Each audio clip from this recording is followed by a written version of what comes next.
Hello students, आज का हमारा टॉपिक है प्रारंभिक लेखा की मौलिक बही रोजनामचा।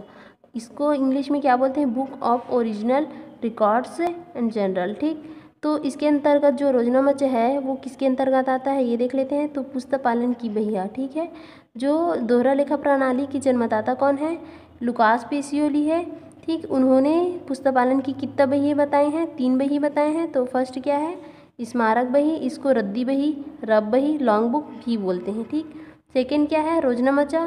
थर्ड क्या है? खाता बही। ठीक, तो जो रोजनामचा है किसके अंतर्गत आता है? पुस्तक पालन के अंतर्गत आता है। ठीक है, तो सबसे पहले हम लोग देख लेते हैं स्मारक बही। इसको रद्दी भी बही भी बोलते हैं, लॉन्ग बुक भी बोलते हैं और रब बही भी बोलते हैं। ठीक है, तो स्मारक बही होता क्या है?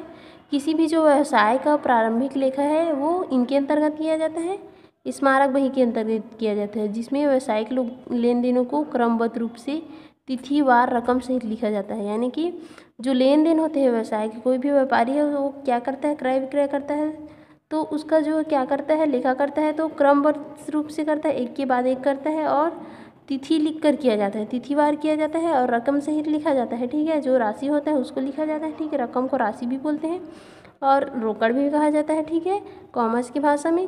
और इस बही को जब लिखा जाता है तो इसकी क्या कोई नियम नहीं होते हैं। ठीक है, इसको कोई भी व्यक्ति क्या कर सकता है? लिख सकता है। ठीक है, और इस बही के आधार पर ही क्या बनाया जाता है? रोजनामचा जो खाता है वो बनाया जाता है। ठीक है, तो इसका प्रारूप देखते हैं, ये है इसका प्रारूप। ठीक, ये मेमोरेंडम बुक ऑफ चुनरी श्री सेंटर सहारा अप्रैल का है। ठीक है, 5 अप्रैल 2016 का है। ठीक है, तो ये नगद बिक्री किया है।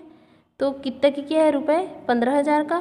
फिर मजदूरी 1,150 का। फिर माल नगद खरीदा है 80,000 रुपये का। फिर नगद बिक्री किया है 60,000 का और ये भाड़ा दिया है 10,000 का। और दुकान का व्यय क्या है? 100 रुपये है। ये एक के बाद एक लिखा हुआ है। ठीक है, ऐसा दिख रहा है। ठीक, आगे हम लोग क्या देखेंगे? रोजनामचा देखते हैं, उसका अर्थ देखते हैं क्या होता है। तो रोजनामचा का अर्थ, रोजनामचा को क्या बोलते हैं? जनरल भी बोलते हैं। तो रोजनामचा को अंग्रेजी में जनरल कहते हैं। ठीक है, इस शब्द की जो उत्पत्ति है कहाँ से हुई है? फ्रेंच भाषा के ज्वार शब्द से हुई है। ठीक, तो इसको ज्वार का अर्थ क्या होता है? डायरी या प्रतिदिन होता है। ठीक है, तो कुछ विद्वान क्या बोलते हैं? जनरल शब्द की उत्पत्ति लैटिन भाषा से हुई है, ऐसा बोलते हैं। तो लैटिन भाषा के अंतर्गत जो डार्नस शब्द से हुई है ये कहा जाता है। ठीक है, तो डार्नस का अर्थ क्या होता है? प्रतिदिन होता है। ठीक है, तो जो जनरल शब्द है वो किसके संयोग से बना है? ज्वार में नल जोड़ने से बना है। किसको? ज्वार में क्या जोड़ा है? नल शब्द को जोड़कर क्या बनाया गया है? जनरल बनाया गया। जनरल का क्या अर्थ होता है? प्रतिदिन का लेखा। जो रोजनामचा है पुस्तक पालन की क्या है? सर्वप्रथम प्रारंभिक पुस्तक है। ठीक है, इसे व्यवसाय की क्या कहा जाता है? डायरी भी कहा जाता है। ठीक है, स्मारक बही के आधार पर सभी लेन देनों के दोनों रूपों की प्रविष्टि दोहरा लेखा प्रणाली के सिद्धांत के आधार पर क्रमबद्ध रूप से तिथिवार की जाती है। ठीक है, तो जो रोजनामचा है, जो जनरल्स है, ठीक है, इसको पंजीबृष्टि भी कहा जाता है। ठीक, तो जो रोजनामचा के जो लेखे किए जाते हैं वो जो व्यवसाय के लेन देन होते हैं, रोज के लेन देन होते हैं, उसको तिथिवार किया जाता है। ठीक है, क्रमबद्ध से लिखा जाता है, एक के बाद एक तिथिवार किया जाता है। ठीक है, इसको भी।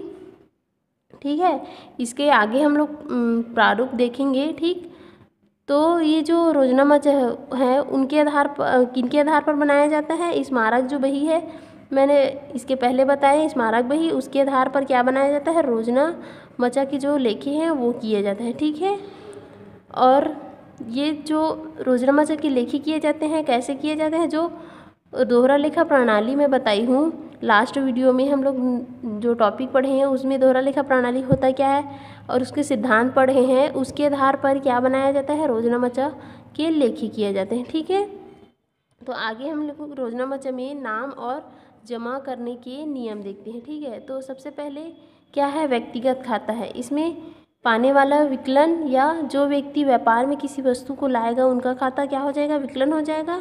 ठीक है, इसको जो विकलन को क्या बोलते हैं? डीआर भी बोलते हैं, डेबिट भी बोलते हैं, नाम भी बोलते हैं और ऋणी भी बोलते हैं। ठीक है, और देने वाला क्या होता है? समाकलन होता है। समाकलन को क्या बोला जाता है? क्रेडिट भी बोला जाता है, जमा भी बोला जाता है और धनी भी बोला जाता है। ठीक है, सेकेंड क्या है? वास्तविक खाता। वास्तविक खाता में प्राप्त हुए वस्तु या संपत्ति खाता को क्या करेंगे, विकलन करेंगे, या फिर जो वस्तु व्यापार में आएगी उनका खाता क्या हो जाएगा, विकलन हो जाएगा, और गई हुई वस्तु या संपत्ति को धनी यानी क्रेडिट करेंगे, और जो वस्तु व्यापार से जाएगी उसको क्या किया जाएगा, क्रेडिट किया जाएगा। ठीक है, नाम किया जाएगा। ठीक है, जमा किया जाएगा। ठीक। थर्ड क्या है, नाम मात्र खाता, इसको अवास्तविक खाता बोलते हैं। अव्यक्ति खाता भी इसको बोला जाता है। ठीक। तो इसके अंतर्गत जो व्यय व हानि का खाता क्या कहलाता है, विकलन, ऋणी, डेबिट। ये होगा विकलन होगा, या इसको डेबिट भी बोलते हैं। ठीक है, व्यय व हानि का खाता विकलन होगा, और आय व लाभ का खाता क्या होगा, समाकलन होगा, यानी धनी होगा, क्रेडिट होगा। ठीक।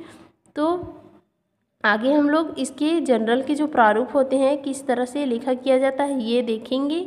ठीक है, हम लोग इसके प्रारूप देखेंगे। ठीक है, और इस रोजनामा के अंतर्गत नाम तथा जमा करने की जो नियम है वो इसमें कौन कौन से खाते आते हैं, व्यक्तिगत खाते के अंतर्गत, वास्तविक खाते के अंतर्गत, नाम मात्रा के खाता के अंतर्गत कौन कौन सा जो खाते आते हैं उसको मैं दोहरा लेखा प्रणाली में जो टॉपिक है उसमें बता चुकी हूँ। ठीक है, थैंक यू स्टूडेंट।